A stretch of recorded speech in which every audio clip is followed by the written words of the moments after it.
नमस्कार दोस्तों, logical India में आपका स्वागत है। आज हम आपसे बात करने वाले हैं कि आपको पता है ताजमहल बिक चुका है। जी हाँ दोस्तों, आज हम इस विषय में आपको बताएंगे ताजमहल बिक चुका है, कैसे बिका है, इसका विषय भी आपको बताऊंगा। दोस्तों, अगर आपको हमारी वीडियो अच्छी लगे तो तुरंत लाइक करना ना भूलिएगा और हमें सब्सक्राइब करना भी ना भूलिएगा। दोस्तों, इस विश्व में हर प्रकार की ऐसी घटना होती है जिसके बारे में हम सोच भी नहीं सकते। आप लोगों ने एक मुहावरा तो सुना ही होगा, आंखों के काजल चुराना, लेकिन ऐसा करते हुए किसी को नहीं देखा गया। लेकिन एक शख्स ऐसा है जिसने ये मुमकिन करके दिखाया था। अगर उसे मौका मिलता तो शायद वो दुनिया के 7 अजूबों को भी बेच देता। उसमें एक गजब का हुनर था जिसे शायद अगर वो सही काम में लगता तो दुनिया में उसका कुछ और मुकाम होता। उसका नाम था नटवर लाल। जी हाँ दोस्तों, आपने पिक्चर नटवर लाल का नाम भी सुना होगा, जो कि अमिताभ बच्चन जी ने बनाई थी। दोस्तों, वो रियल स्टोरी पर बेस्ड है। दोस्तों, नटवरलाल का जन्म बिहार के सीवान जिले में जीरादेई गांव में हुआ था। वैसे तो उनका नाम मिथिलेश कुमार श्रीवास्तव था, परंतु ठगी का घटना को नटवरलाल के नाम से ज्यादा अंजाम देने के कारण ये इस नाम के मशहूर हो गए। ये सिलसिला यही नहीं रुका। नटवरलाल एक ऐसा मुहावरा बन गया, अगर कोई ठगी करता या बेईमानी करता या मजाक भी करता तो उसे नटवरलाल कह देते थे। नटवरलाल ने ये सब कुछ कैसे शुरू किया, आइए हम इसके बारे में बताते हैं आपको। नटवरलाल वैसे वकालत पढ़ रहे थे और पढ़ाई में उनका कुछ ज्यादा दिलचस्प नहीं था, क्योंकि वो दुनिया में कुछ ऐसा करना चाहते थे जिससे उसका नुकसान हो, लेकिन उसका वकालत में मन नहीं लगा। वो तो कुछ और ऐसा ही करने सोच निकले थे, पर उन्होंने ठगी और चोरी का रास्ता चुन लिया। उसकी सबसे पहली चोरी 1000 रुपए की थी, जो कि उसने अपने पड़ोसी के नकली हस्ताक्षर बनाकर उसके बैंक खाते से निकलवाए थे। उसे तब यह ज्ञान हुआ कि किसी के भी दस्तखत करके पैसे निकाल सकते हैं। बस फिर क्या था, उसने हुनर का बखूबी उपयोग किया। नटवरलाल को ज्यादा अंग्रेजी नहीं आती थी, लेकिन जितनी आती थी बहुत अच्छी आती थी और इतनी थी कि लोगों को बेवकूफ बनाता था। उसने फॉरेनर और विदेशी लोग काफी बनाया। अगर और ज्यादा अंग्रेजी आती होती तो शायद वो भारत ही नहीं विदेश में भी अपना परचम फहराता। एक बार उसने पड़ोस के गांव में उस समय राष्ट्रपति डॉक्टर राजेंद्र प्रसाद आए हुए थे। नटवरलाल उस समय डॉक्टर से मिलने का मौका मिला। नटवरलाल ने उनके सामने भी अपनी कला का प्रदर्शन किया। राष्ट्रपति के हूबहू हस्ताक्षर करके सबको हैरान कर दिया। डॉक्टर प्रसाद नटवरलाल काफी प्रभावित हुए। नटवरलाल ने उन्हें कहा कि यदि आप एक बार मुझे मौका दें, हम विदेशों से आपका कर्ज वापस कर सकते हैं और हम भारत को कर्जदार बना सकते हैं। तब डॉक्टर राजेंद्र ने इसे समझाते हुए कहा कि मैं तुम्हें नौकरी दिलवा दूंगा और आश्वासन दिया कि वो तुम्हें नौकरी दिला, लेकिन उन्हें नौकरी करने का मन नहीं था। उनके मन में कुछ और ही चल रहा था, बड़ा अजीबोगरीब।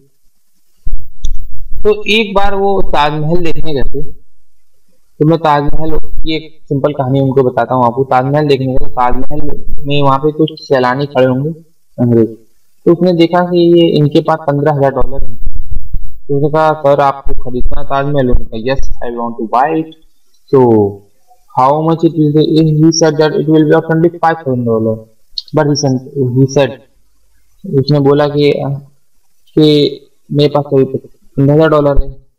तो नटवरलाल बोले, कोई बात नहीं सर, आप $15,000 जमा कर, बाकी $10,000 आप अपने घर से ले आइएगा, या फिर आप जहाँ पे रुके वहां से रूम से ले आइएगा। तो जितनी देर में उन्होंने इसको बेच दिया। कुछ इस तरीके से बात थी। अब उसके हाथ एक ऐसा ही जादुई चिराग लग चुका था, जिससे वो कुछ ऐसा करना वाला था जिसे कोई साधारण व्यक्ति सोच भी नहीं सकता था। और भी जो हस्ताक्षर की कला थी, उन्होंने उससे 3 बार ताजमहल बेचा, 2 बार लाल किला बेचा, 1 बार राष्ट्रपति भवन बेच दिया। वो इतने पर ही नहीं रुका, बढ़ता ही चला गया। आज के जमाने में एक विषय के बारे में अक्सर चर्चा करते हैं, फिर फलाना मंत्री बिका हुआ, फलाना अफसर बिका हुआ, लेकिन क्या कभी कोई सोच सकता था कि कोई मंत्री भी बेच दिया जाए? नटवरलाल ने कैसे कर दिखाया। उसने पूरे 545 सांसदों को ही बेच दिया और सबके नकली साइन बनाकर हस्ताक्षर कर दिया। नटवरलाल ने सिर्फ सरकार को ही नहीं, अपितु धीरूभाई अंबानी, रतन टाटा, बिरला जैसे उद्योगपति को भी अपना शिकार बना है। वैसे इसके ज्यादातर शिकार सरकारी कर्मचारी हुआ करते थे और फिर मध्यवर्गीय परिवार होता था। नटवरलाल अब एक बहुत बड़ा अपराधी बन चुका था। उसे 8 राज्यों में 100 से ज्यादा अपराध ही दर्ज हुए थे और 30 अपराध तो ऐसे थे जिसे उसे सजा मिली ही नहीं थी। वो अपने पूरे जीवन काल में 9 बार पकड़ा गया और अगर उसे कोई सजा मिलती तो जेल तोड़कर नहीं भागता, वो वहां पे उनको चकमा देके निकल जाता। और उसने जो सजा पूरी की वो 20 साल से कम की थी और इसका कारण था कि नाटकीय ढंग से भाग जाना। वो जितने नाटकीय ढंग से पकड़ा जाता था उतने नाटकीय ढंग से गायब भी हो जाता था। एक बार उसे 75 वर्ष की आयु में 3 हवलदार नटवरलाल को पुरानी दिल्ली से तिहाड़ जेल से कानपुर जाने के लिए रेलवे स्टेशन पर लखनऊ मेल पकड़ने के लिए आए। नटवरलाल और चोर जो थे जोर जोर से हंसने लगा,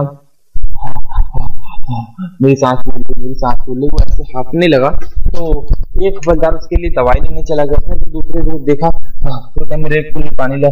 फिर तीसरे हवलदार से कहा कि मेरे लिए रस्सी और वो तकिया लिया।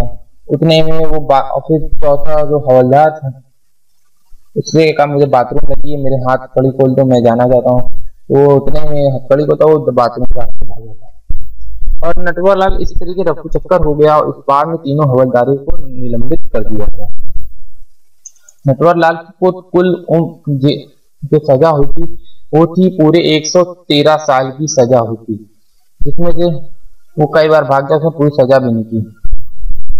नटवरलाल 1996 में आखिरी बार गिरफ्तार किया गया और कानपुर की जेल में रखा गया। वृद्धावस्था होने के कारण उसकी तबीयत खराब रहने लगी। एक बार अदालत के आदेश पर जब उसे इलाज के लिए एम्स ले जाया जाने लगा तो 2 हवलदार और 1 डॉक्टर और 1 सफाई कर्मचारी को झांसा देकर गायब हो गया और किसी को पता नहीं चला। इसके बाद नटवरलाल का कुछ पता नहीं चला। कहते हैं आखिरी बार उसे दरभंगा के रेलवे स्टेशन पर देखा गया था। नटवरलाल को बहुत पहले से जाने वाले एक थानेदार ने उसे देखा था, लेकिन जैसे ही वो थानेदार अपने साथियों के साथ दोबारा वहां पहुंचा नटवरलाल गायब हो गए। शायद नटवरलाल ने भी उसे देख लिया था। उसकी मौत का एक ऐसा रहस्य बनी हुई है जो अब तक सुलझाई नहीं जा सकती। इस कारण ही इसके खिलाफ कोई अपराध की सुनवाई लंबित पड़ी हुई है और कई फाइलें अभी भी खुली हुई हैं। नटवरलाल को अपने किए पर कोई पछतावा नहीं था। उसके अनुसार वो बहाने से पैसे मांगता और लोग उसे दे देते। एक बार एक जज ने नटवरलाल से पूछा कि ऐसा कैसे संभव हो सकता है कि उसने कहा कि मैं आपको अपनी बातों में किसी से भी ज्यादा मनचाहा काम करा सकता हूँ। आप मुझे 10 मिनट का वक्त दें, मैं और आप मुझे बातचीत बरी कर देंगे।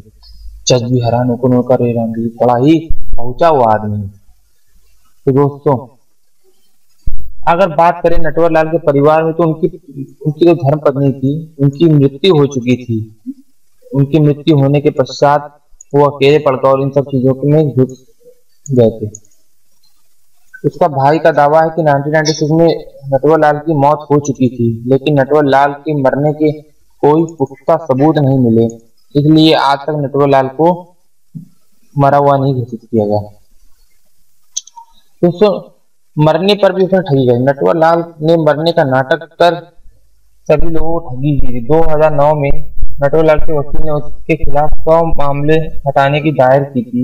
उसने दलील दी कि 25 जुलाई 2000 नटवरलाल मर चुका है, लेकिन नटवरलाल का भाई का दावा था कि वो 1996 में मर चुका है, इसलिए और उस पर बनी गई। और आपको पता नहीं है कि नटवरलाल पर 2 फिल्में बन चुकी हैं। नटवरलाल पे एक बनी थी राजा नटवरलाल जो कि इमरान हाशमी की थी और अमिताभ बच्चन की थी।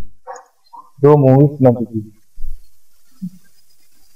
और आपको ये नहीं पता होगा उसके फैन फॉलोइंग कम से कम 8 से 10 हजार हैं जो कि नटवरलाल को अपना गुरु मानते थे। बिहार में उसके गांव में लोग नटवरलाल का गांव के नाम से भी मशहूर है, जो कि काफी प्रसिद्ध गांव है। दोस्तों नटवरलाल एक ऐसा व्यक्ति था जिसे वो किसी भी इंसान को बेच सकता था। किसी ताजमहल को उसने बेच दिया, उसने लाल किले को बेच दिया, उसने राष्ट्रपति भवन को बेच दिया, इवन वो व्हाइट हाउस की भी यहाँ पे जो कि अमेरिका के राष्ट्रपति जहाँ रहते उसको भी बेचने वाला था, लेकिन उसे रोक लिया गया। तभी वो पकड़े गए थे क्योंकि विदेशी मीडिया में FBI ने इस पर जालसाजी का मुकदमा कर रखा था। नटवर लाल वेश बदलने में महारत हासिल थी और उसने एक बार डॉक्टर राजेंद्र को फर्जी तरीके से उनका वेश बदल लिया था और उनके सामने आ गया था। तो नटवर लाल, लेकिन वो तो उनको पहचान गए थे क्योंकि ये एक साफ दिल के डॉक्टर राजेंद्र प्रकाश थे। अगर आपको दोस्तों ये नटवर लाल की कहानी अच्छी लगी हो तो हमें जरूर बताएं कि, और अपने कमेंट के थ्रू हमें बताएं, और वीडियो पसंद आए तो लाइक करना और कमेंट करना भी ना भूलिएगा। नटवर लाल की कहानी जिसने ताजमहल को भी दिया, हमारा टाइटल भी। धन्यवाद।